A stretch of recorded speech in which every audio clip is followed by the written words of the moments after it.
Hey there, welcome to episode 0 of the FFS Talk audio program. Today we are rebooting the channel.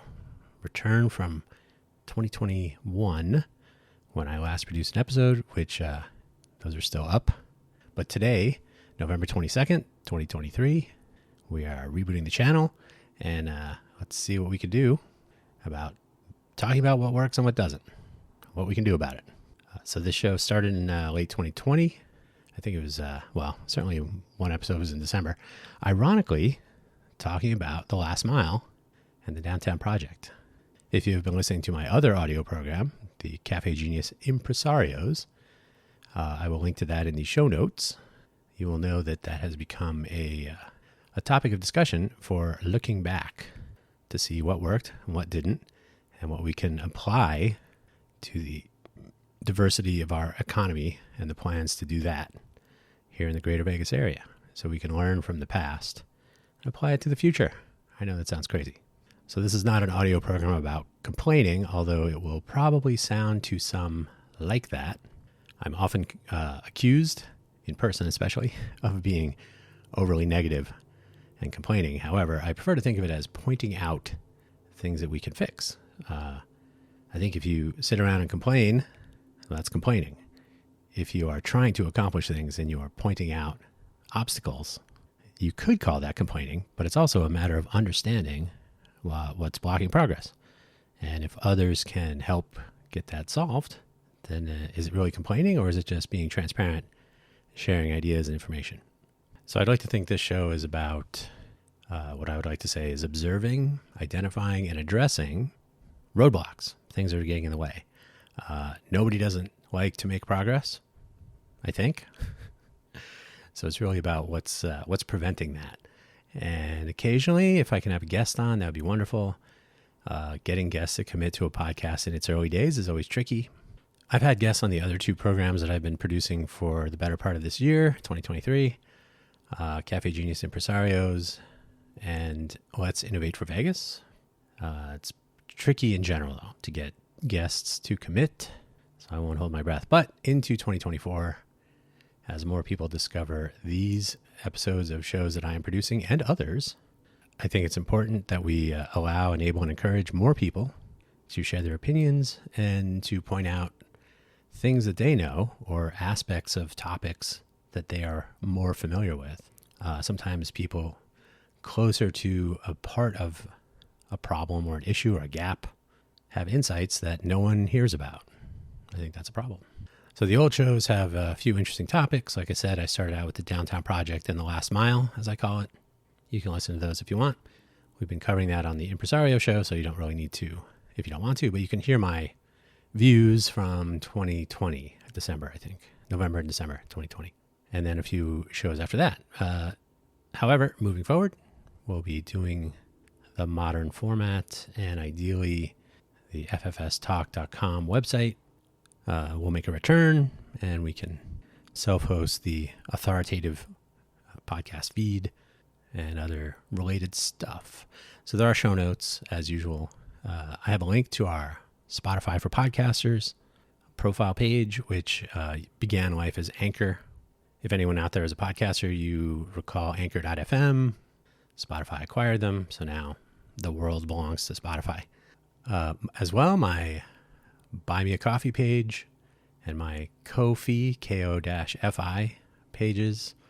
If you'd like to support this show, I'm going to start making that offer softly.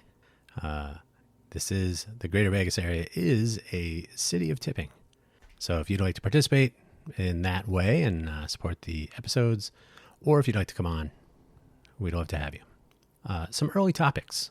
This is just brainstorming for now. Spitballing, if you like, jotting down some ideas on the whiteboard. I think I would like to talk about social media and the return to self-publishing. I am a huge proponent of self-publishing. As I just mentioned, the ffstalk.com domain will ideally lead you back to a website or some web presence so that I can host my episodes and other content. I will not be beholden to Spotify or others, although I can, of course, take advantage of them as publishing channels but not original sources. We live in an age where there is an abundance of tools, an embarrassment of riches. There is really no reason, unless you are inclined, to hand your brand over, whether it's you individually, personally, or your startup or your big company, to hand your brand over to a platform. I'm looking at you, Meta, X. How come they're all renaming? The former Facebook, former Twitter, the awful Instagram, the even more awful LinkedIn. These are platforms that are not necessarily purpose-built for what you want to accomplish. And so people must tailor their interactions to the platform. That's certainly valuable. People have made money. They've launched companies. They've done a great many things. However, I think there is a problem if you are completely dependent on those platforms, and if you are ever canceled, if you have to go to Facebook jail, if your account gets banned, whatever the case, if that leads to you, if you lose contact with your clients, customers, fans, friends, family, that seems like it's a problem. You're handing all of that over to someone else who has their interests, especially their stockholders, their interests in mind and not yours. So personally, I'm more of a fan of self-publishing as a primary. You should have a brand online. You should have a presence online, as should I. And so that will probably come up. I'm also a big fan of local engagement by local people for local awareness.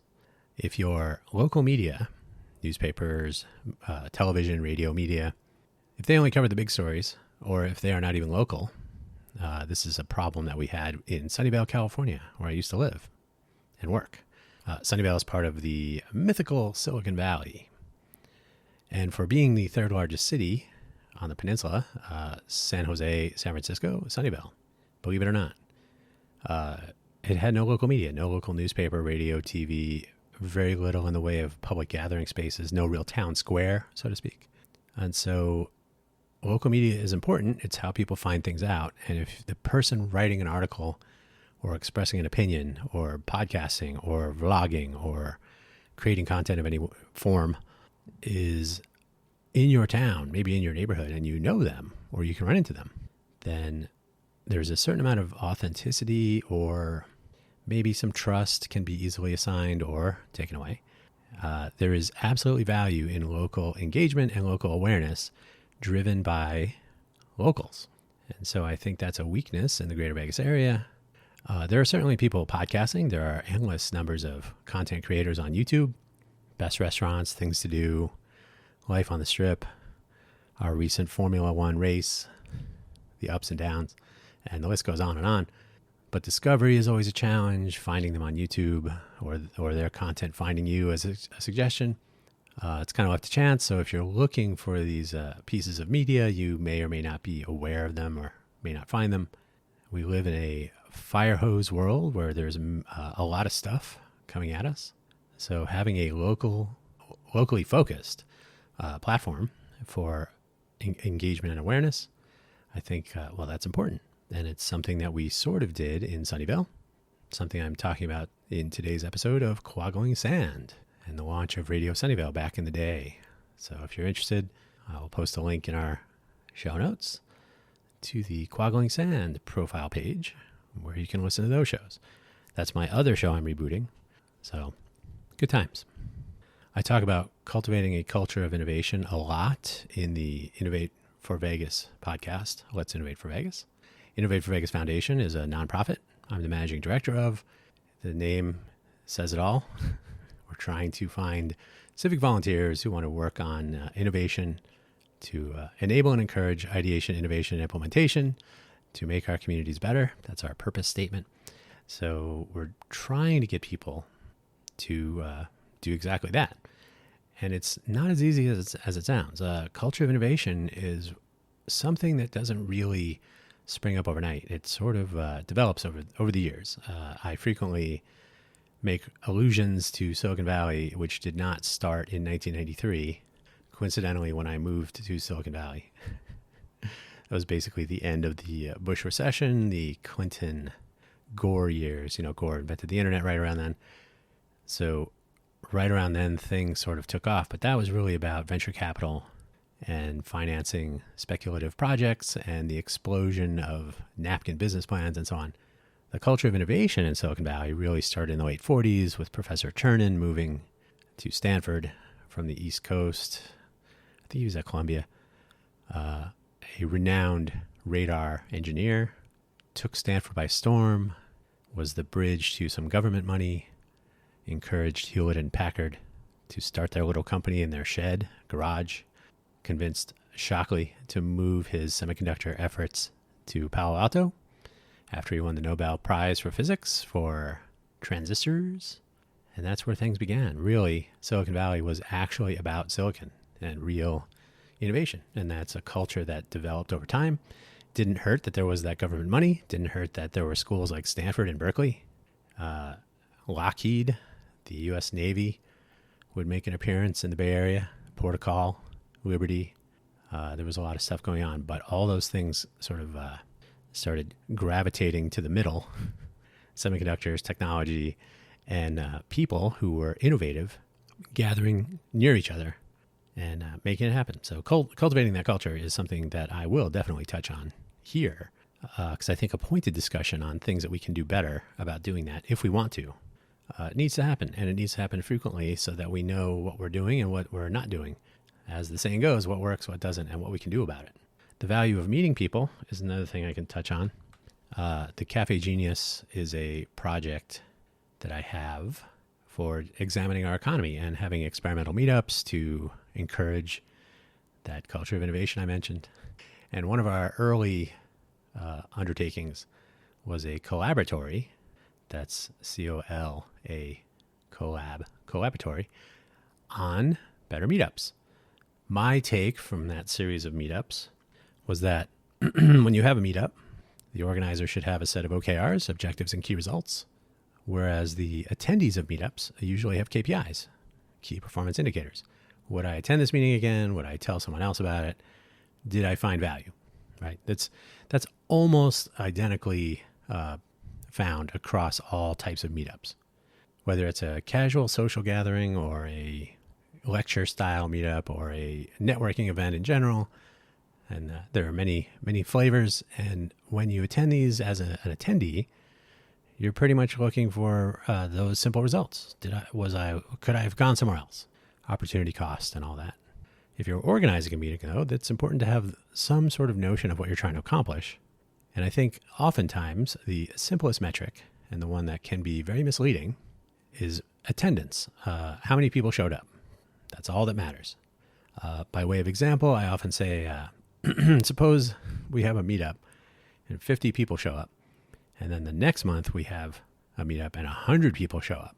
But 50 of those people are pickpockets. Was the meetup better for having 100 people? Or are people wondering where their wallets went? So I think the value of meeting people, and certainly either one-on-one, I've been hosting the Bootstrappers Breakfast each month on the first Tuesday. So small gatherings like that. There are larger gatherings all the way up to things like First Friday with many thousands of people gathering downtown. What do we hope to deliver? What do we hope to achieve? What do we hope to get for our time that we spend, either as an organizer or as an attendee? I think this is something we're talking about at length because frequently these are left to chance. And again, like I said, the casual observer will merely say, how many people showed up? How many people were there? And my other response to that is, what if there were only 2 people, but it was exactly the right 2 people? Then having the extra 98 or 198 or 398 wouldn't have made there may have been another couple of 2 people benefits. But if you only have a small number of people attending and they are exactly the right people and they actually accomplish something, if each walks away thinking, I would go again, I'm glad I went, and so on. I think it's disingenuous to base a value on something as opaque as attendance. Sometimes that's appropriate, sometimes not. Certainly for a free event. If you're charging tickets, if every person that shows up pays you such that you want to recoup your costs of having an event, well, that's very different. And that's one of your OKRs to consider. Make it valuable enough so that people want to attend and pay for it. And then your personal organizer KPIs could be whether you paid it. As well, I've been living in the Greater Vegas area for 10 years. It was 10 years, August 1st, 2023. I think there's an emphasis on in the so-called tech scene. I think that's always going to be a fail. I think we should look at it as an innovation scene or an entrepreneurial scene. Not everything is tech. Not everybody wants to build an app. There isn't a stable of unicorns in the greater Vegas area. There is, however, a entrepreneurial bent. There are a lot of people with their own businesses here. It could be solopreneur. You could be a DJ. You could have a side hustle. There are people that start small businesses, even youngsters, age 12, a couple of those. So being entrepreneurial here, absolutely fine. Thinking that must be the tech scene and that you must be looking for venture capital funding and an exit, massive returns, I think that's disingenuous. And I think that will ultimately be unhealthy if that's the main focus of our... Now, being successful is fine. I'm not poo-pooing success. What I am saying is that just because you are not starting the next OpenAI or Google or Microsoft or, the list goes on. That's the belief is that we must, in order to be an innovation hub in the greater Vegas area, we must have big startups, big unicorns, big exits, massive returns on investment. We must have those things to get venture capital money into the area to gentrify, increase cost of living, and price out the people who are making our economy work day to day. Yes, I have an opinion. So does everything work? I hope not. But I would like to think that our innovation scene, our desire to enable and encourage innovation and entrepreneurialism in what I like to call the entrepreneurial innovation ecosystem, and I talk about this a lot, again, in our Cafe Genius Impresarios audio program, I'd like to think those not only enable and encourage entrepreneurialism and innovation, but also take the time to not focus on those things. Focus on things like, have you ever been to the Springs Preserve? Have you ever been to Red Rock? Have you ever gone and seen a movie? Have you ever put down your laptop, stopped trying to gather clients, stop having transactional discussions, and just enjoy the day? So I think that's something we should talk about more because it needs to happen more. I think people who are not directly in the innovation scene, you know who you are. I think people who have their business, they do their thing. I think they're able to enjoy a little bit more of what we sometimes call work-life balance. I think they're able to have more fun. I think they're able to talk to people like they're just people, not potential clients, not potential sources of revenue or network connections, just people. With Vegas being what it is, 40 million people or so, give or take, visiting each year, there's plenty of opportunity to engage many people from many places. It could be business, and it could sometimes just be saying hello.